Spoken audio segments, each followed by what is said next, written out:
Okay, so let's see what connection do you have with your person, and tignan natin sa tarot cards kung bakit yun yung connection ninyo. Anong meron? Anong situation? Let's see.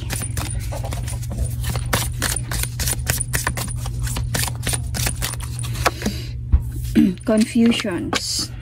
So, merong confusion sa relasyon na meron kayo ngayon. It's relationship or situationship.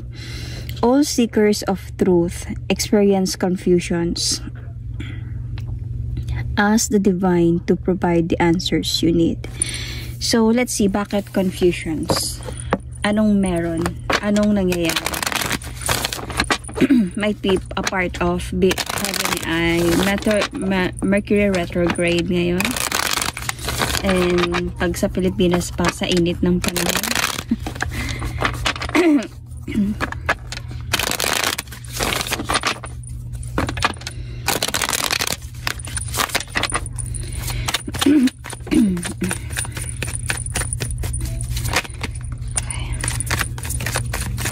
You might be dealing with someone from the past.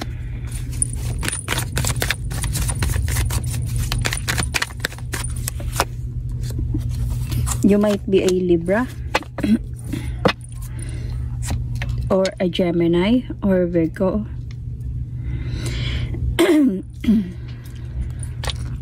Okay, merong separations nakikita ko dito. So, separations with someone from the past. Parang feeling ko you are still trapped sa past person mo. I can sense na hiwalay na kayo ng person na to, yet andun ka sa point na you still want a justice on what happened in the past. You're still like wanted na magkaayos kayo at magkabalikan, but you want a justice about what happened. Feeling ko hindi mo pa matanggap kung anong nangyari sa'yo in the past with your past person. You might also be dealing with Capricorn. Feeling ko yung nangyari sa inyo is sorry about my voice. Feeling ko yung nangyari sa inyo is quite toxic.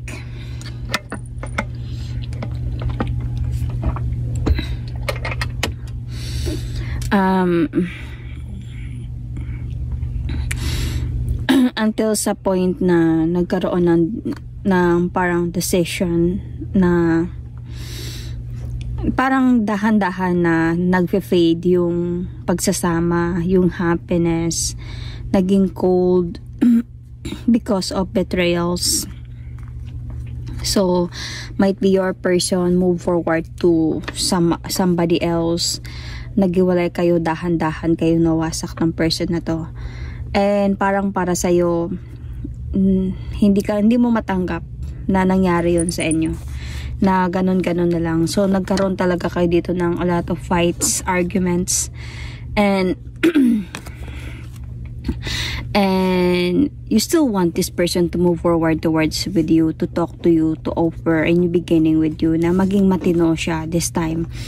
Sa pagsasama ninyong dalawa, but you are not talking right now, yet you are so confused because you are not talking right now, and you want a justice about what happened, pero parang seems like hindi mo nakukuha-kuha to. Okay, parang feeling mo sa ngayon parang talong-talo ka na wala kang nakukuhang, parang hindi ka man lang nakalaban sa sitwasyon. Kumbaga, you are so very confused whether should I just walk away, move forward, and never look back from this, or still seek some revenge or justice about what happened to me, something like that. So let's see about your person.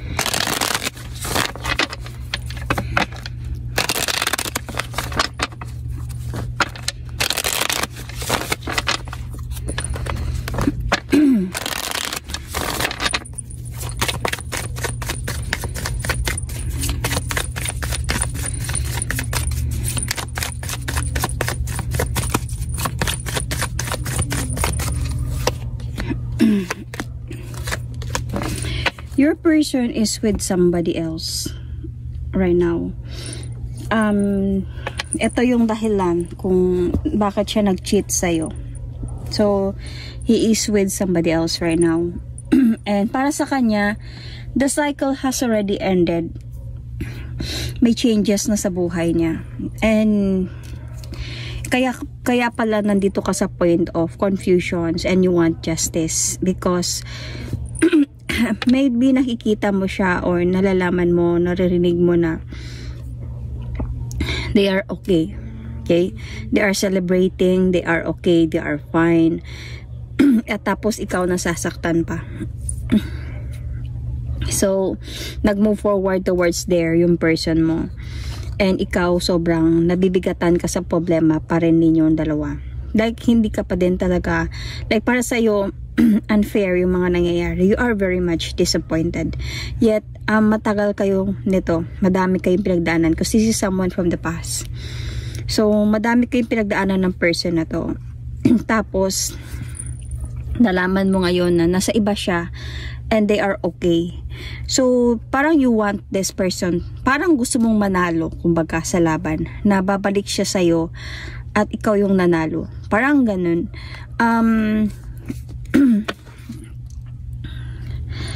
Parang hindi ka, parang para sa'yo, hindi ka papayag na ganun na lang sila maging masaya, tapos ikaw hindi. So, you are not talking right now, but ando sa point na sometimes it made you, itong person na to, okay? Itong person na to, sometimes it made him realize things as well about the connection. Pero hindi niya alam this time kung babalik pa siya sa'yo or okay na siya dito. Kasi mahal siya ng person na kung kanino siya ngayon. And mahal din niya to. May nararamdaman din siya dito.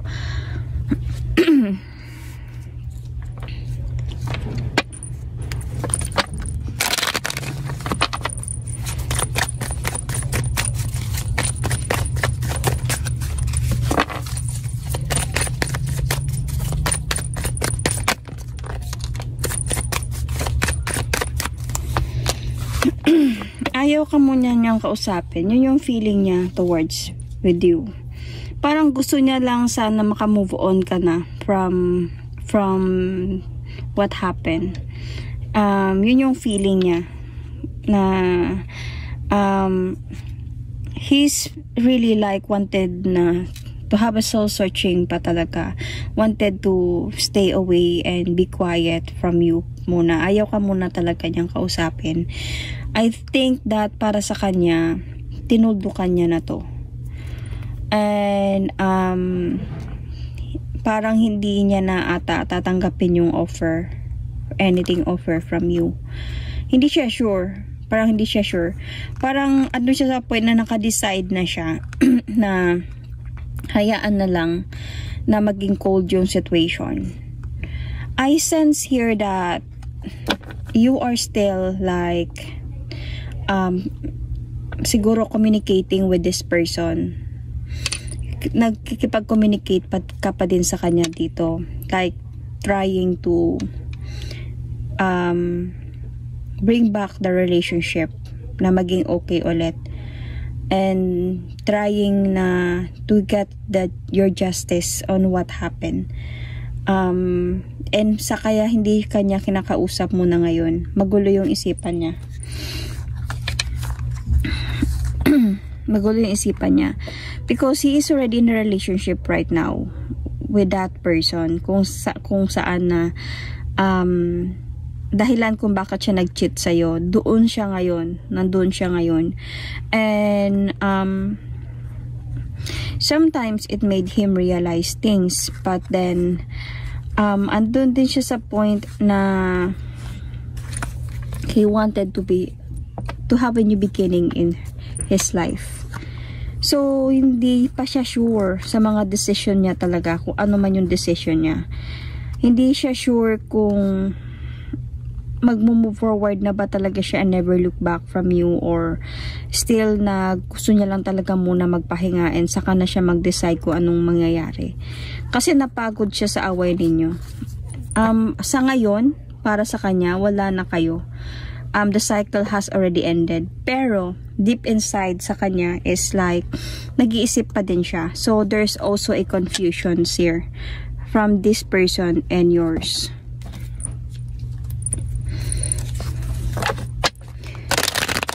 Let's see.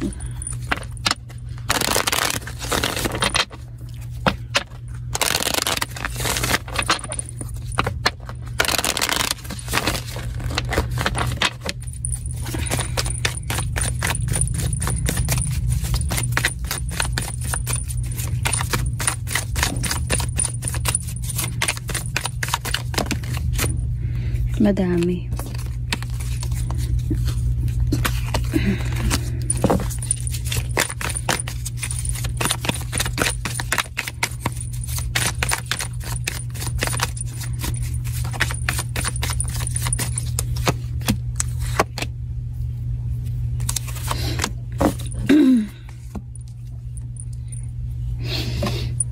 Okay. So what you need to know here. Siguro para sa akin, ano lang to, parang ilaylo nyo muna yung mga away ninyong dalawa. Yung din, meron pa kasing gulo sa inyong dalawa ngayon eh. Kumbaga kung nakikipag-communicate ka sa kanya, inaaway mo siya sa mga nangyari. Parang you want a revenge here. You want na maayos kayong dalawa and to win this game. Siguro you need to slow down this situation first. Darating din yung araw, itong person mo, babalik din to sa'yo. Babalik din to siya sa'yo to offer you a new beginning. And, na mabalik kayo sa dati, kumbaga, magde-decision din to siya. Na madami kayong pinagdaanan during this time na wala kayong communication, cold yung relationship ninyo ngayon. You just really need also to be with yourself. Kailangan mo muna talaga na wag ka masyadong mag-focus kumbaga dito kasi about the confusion. Nako-confuse ka, lalo ka lang ma-confuse, lalo ka lang manghina, lalo ka lang maging weak, lalo ka lang masasaktan. So, sabi dito sa card, magkakaayos pa din kayong dalawa. Kailangan mo lang dito na maging strong. Okay? Take your power back and have some freedom and trust the process. Darating yung araw itong person na to, makakapagpili din siya and ang pipiliin niya is still back to you. So magkakaayos din kayo nitong dalawa. One day merong magpaparealize sa kanya kung bakit babalik siya sa'yo. And darating yung araw, though there would be a lot of confusions from this person, pero this person was still going to decide on coming back to you. So heal first right now sa mga nangyayari na ngayon. Don't beg for this person to come back just to win the game. Don't beg, don't chase, don't fight. Just have your freedom. Let it. Give your person space. Masaya ka ngayon sa mga nangyayari sa'yo, go for it. You know, karma has no menu. So, nandyan lang yan. Darating yung araw, just trust the process. Itong person na to, makaka-realize din siya sa mga mistakes na ginawa niya sa'yo. So, darating yung araw, itong person na to, marirealize din niya ang lahat. Magkakaroon siya ng spiritual awakening sa mga ginagawa niya. As long as ikaw, mag-stay ka lang kind and have courage sa mga nangyayari. And have your freedom. Focus on yourself. Baka ito na din yung time na binigay ito sa inyong trials ng Diyos. Dahil sa gusto din ng Diyos na mag-focus ka din sa sarili mo. Kasi feeling ko dito, sa reading na to, you are much like into wanting a revenge and wanting to win this game. So, ibig sabihin, focus ka dito sa kung anong gagawin mo. Inaaway mo, siguro some of you nagbebeg, nag-chase, and laging nangungulit just to win the game. Pero hindi yun yung way eh. Yung way dito is to let this person go kung saan siya, kung ano yung gusto niyang mangyari, and for you to improve yourself. Okay?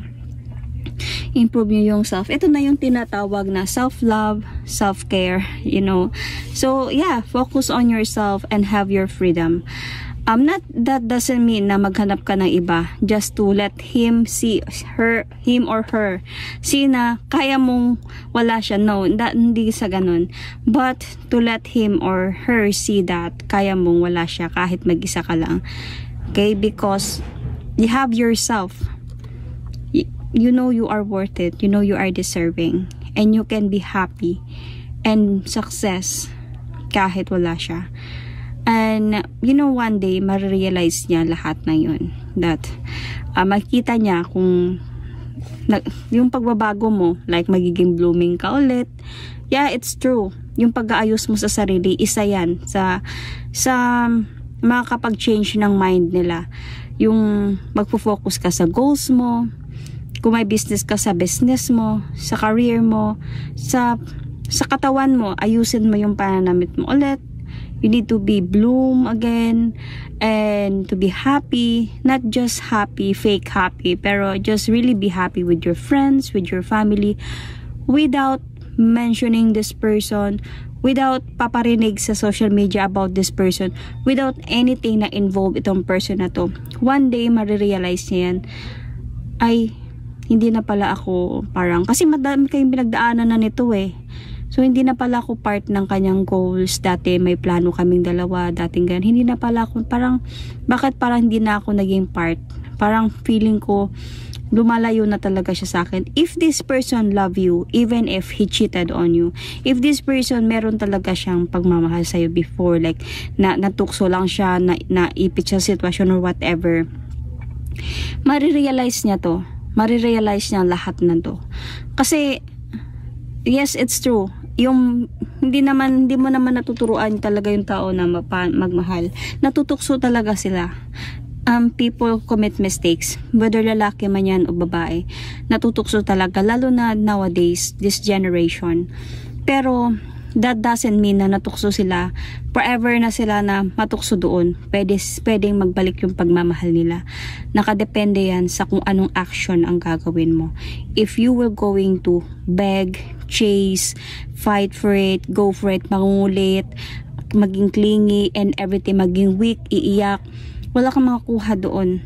But if you were going to show that you are brave, you are strong, you prioritize yourself, iniisip, parang ginagawa mo lahat ito to develop some, alam mo yung self-growth, personal, yung mga personal mo na iniisip mo yung sarili mo this time. Hindi naman sa magiging makasarili ka, pero at least yung parang pinupush mo lahat, parang kumbaga noon nakafocus ka sa relasyon ninyo, this time nakafocus ka sa sarili mo, sa goals mo, sa career mo, sa sarili mo mismo, you know. Minsan kasi yun na yung nasasabi nila, nagiging losyang ka na kasi masyado ka na nagpo-focus sa mo, sa sawa mo or whatever. So this time around, ilagay mo lahat ng yun sa sarili mo. And hindi ako maniniwala that that person will not going to realize something if this person did love you one day, one time. So, if this person really do care, then this person will come back to you. If hindi man siya babalik sa'yo, then there is something na much better na paparating sa'yo. If hindi man siya babalik sa'yo. Pero hindi mo gagawin to like a part of a revenge. Gagawin mo to hindi lang para sa ipapakita mo to sa kanya, kundi para na din sa sarili mo. And hanggang sa ma-realize mo na you are doing this for good, para sa sarili mo na at hindi na sa kanya. Like, hindi mo na iisipin na ginagawa mo to for a revenge, ipakita sa kanya, para na to sa sarili mo. And if that will happen, ito na yung sinasabi na to find the right person in your life, you need to be the right person for yourself first. So you did make the right decision. Baka kung hindi man siya babalik sa'yo, merong tamang tao na paparating sa'yo because you made that choice already. So that is my reading for you. Thank you and God bless.